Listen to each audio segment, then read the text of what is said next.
Jubilee Hills bypoll ప్రచారాన్ని మరింత ముమ్మరం చేసింది బీజేపీ. ఇవాళ యూపీ తరహాలో వినూత్నంగా కార్పొరేట్ బాంబింగ్ పేరుతో ప్రచారం నిర్వహించనున్నారు నేతలు. అందుకోసం రంగంలోకి దిగారు కీలక నేతలు. ఒకే రోజు 52 ప్రాంతాల్లో ప్రచారం నిర్వహించబోతున్నారు నాయకులు. సాయంత్రం 4 నుంచి రాత్రి 9 వరకు ఈ ప్రచార కార్యక్రమం ఉంటుంది. ఈ కార్పొరేట్ బాంబింగ్ ప్రచారంలో కేంద్ర మంత్రి కిషన్ రెడ్డి, బీజేపీ రాష్ట్ర అధ్యక్షుడు రామచంద్రరావు, పార్టీ ఎంపీలు, ఎమ్మెల్యేలు, కార్పొరేటర్లు, నేతలు భారీగా పాల్గొననున్నారు.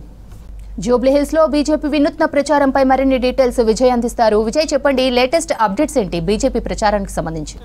జూబ్లీహిల్స్ ప్రచారాన్ని బీజేపీ స్పీడప్ చేసిందని చెప్పొచ్చు. ముఖ్యంగా ఈరోజు వినూత్నంగా కార్పొరేట్ బాంబింగ్ పేరుతోని ఈరోజు జూబ్లీహిల్స్ నియోజకవర్గంలో బీజేపీ ప్రచారం చేయనుంది. ఇది యూపీ తరహాలో, గతంలో యూపీలో ఇదే తరహాలో కూడా ప్రచారాన్ని బీజేపీ నిర్వహించింది. అదే తరహాలో ఇక్కడ జూబ్లీహిల్స్ నియోజకవర్గంలో ప్రచారం నిర్వహించనున్నారు. మొత్తంగా కూడా 51 మంది ముఖ్య నేతలు ఈరోజు ప్రచారంలో పాల్గొన్నారు. దీంట్లో బీజేపీకి సంబంధించినటువంటి ఎంపీలు, ఎమ్మెల్యేలు, అదేవిధంగా కేంద్ర మంత్రి కిషన్ రెడ్డి, బీజేపీ రాష్ట్ర అధ్యక్షుడు రామచంద్రరావుతో పాటు కార్పొరేటర్లు, మాజీ ఎమ్మెల్యేలు, ముఖ్య నేతలు అందరూ కూడా పాల్గొనున్నారు. మొత్తం 78 శక్తి కేంద్రాలుగా కూడా జూబ్లీహిల్స్ను బీజేపీ విభజించింది. ఈ శక్తి కేంద్రాలకు సంబంధించి మొత్తము అన్ని డివిజన్లలో పాదయాత్రలు చేస్తూ డోర్ టు డోర్ క్యాంపెయిన్ చేయాలని చెప్పి కూడా నిర్ణయించారు. సాయంత్రం 4 గంటల నుంచి రాత్రి 9 గంటల వరకు ఈరోజు ఈ ప్రచారం కొనసాగుతుందని చెప్పి ఇప్పటికే బీజేపీ పార్టీ కూడా ప్రకటించింది. దీనికి సంబంధించినటువంటి ఏర్పాట్లు కూడా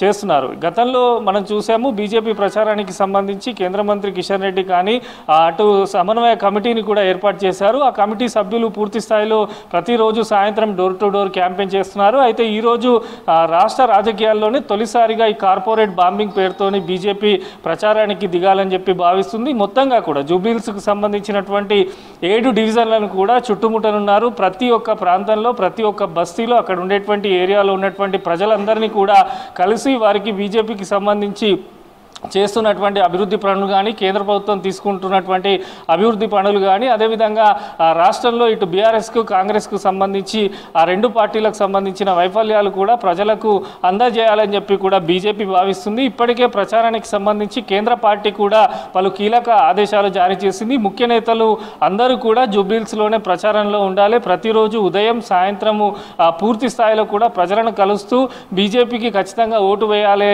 అనే విధంగా కూడా ప్రచారం చేయాలని చెప్పి కూడా కేంద్ర పార్టీ, రాష్ట్ర పార్టీకి ఆదేశాలు ఇవ్వడం జరిగింది. దానిలో భాగంగానే దీనికి సంబంధించి ఇటు తెలంగాణ రాష్ట్ర BJP political incharge Abhay Patel కానీ, సునీల్ బన్సాల్తో పాటు ముఖ్య నేతలందరూ కూడా 2-3 రోజుల క్రితము వీడియో కాన్ఫరెన్స్ కూడా నిర్వహించారు. ఈ కాన్ఫరెన్స్లో అనేకమైనటువంటి విషయాలను కూడా ప్రస్తావించారు. ప్రధానంగా హైదరాబాద్కు సంబంధించి, ఇది సికింద్రాబాద్ పార్లమెంట్ సెగ్మెంట్లో ఉంటుంది కనుక హైదరాబాద్, సికింద్రాబాద్కు సంబంధించిన ముఖ్య నేతలు, కార్పొరేటర్లు కూడా పూర్తి స్థాయిలో ప్రజాక్షేత్రంలోనే ఉండాలని చెప్పారు. దీంతో పాటు 40 మంది స్టార్ క్యాంపెయినర్లను కూడా బీజేపీ ఏర్పాటు చేసింది. నవంబర్ 1 నుంచి స్టార్ క్యాంపెయినర్లు కూడా పూర్తి స్థాయిలోనే జూబ్లీహిల్స్లో ప్రచారం చేయనున్నారు. ఈరోజు రాష్ట్ర నాయకత్వం మొత్తంగా కూడా గతంలో ఉన్నటువంటి పార్టీ సీనియర్లు కానీ, ప్రస్తుతంలో పార్టీలో ఉన్నటువంటి ముఖ్య నేతలు కానీ, బీజేపీకి సంబంధించినటువంటి ఎమ్మెల్యేలు కానీ, ఎంపీలు కానీ, కార్పొరేటర్లు కూడా మొత్తం పూర్తి స్థాయిలో ఈరోజు కార్పొరేట్ బాంబింగ్ పేరుతోని ప్రచారం చేయనున్నారు. మొత్తంగా కూడా బీజేపీకి ఎన్నిక చాలా కీలకమైంది. ఎందుకంటే సికింద్రాబాద్ సెగ్మెంట్లో పరిధిలో ఉండడం, ఇక్కడ కేంద్ర మంత్రి కిషన్ రెడ్డి ప్రాతినిధ్యం వహిస్తుండడంతో బీజేపీ కూడా జూబ్లీహిల్స్ ఉప ఎన్నికను సవాల్గా తీసుకుంది. అభ్యర్థి ప్రకటనకు సంబంధించి కాస్త ఆలస్యమైన ప్రచారంలో ఎక్కడ కూడా వెనుకబడద్దు, ఆ 2 పార్టీలకు ధీటుగా ముందరికి వెళ్ళాలి. అక్కడ ఓట్ బ్యాంకుకు సంబంధించి ఎంపీ ఎలక్షన్లు కానీ, కార్పొరేట్ ఎన్నికల్లో గతంలో ఉన్నటువంటి ఓట్ బ్యాంకుకు సంబంధించి కూడా ఎక్కడ కూడా మిస్ కాకుండా ఇటు యువతను కానీ, మహిళలను కానీ, వృద్ధులను కానీ ప్రతి ఒక్కరిని డోర్ టు డోర్ క్యాంపెయిన్ చేయాలని చెప్పి అయితే రాష్ట్ర పార్టీ నిర్వహించింది. ఇప్పటికే దీనికి సంబంధించి ఈరోజు ప్రచారానికి సంబంధించి కూడా ఏర్పాట్లు చేస్తున్నారు. ఇటు డప్పు వాయిద్యాలు, అదేవిధంగా ప్రచార రథాలతోని ముందుకు వెళ్ళాలి. ప్రతి సెగ్మెంట్లో జూబ్లీహిల్స్కి సంబంధించి 7 సెగ్మెంట్లలో పాదయాత్ర నిర్వహించడంతో పాటు ప్రతి కార్యకర్త ఇంటింటికి వెళ్ళి అందరినీ కలవాలని చెప్పి కూడా రాష్ట్ర పార్టీ అయితే నిర్వహించనుంది. సాయంత్రం 4 గంటలకైతే ఈ కార్పొరేట్ బాంబింగ్ పేరుతోనైతే ఈరోజు ప్రచారాన్ని బీజేపీ అయితే స్టార్ట్ చేయనుంది. శ్రీవంతి.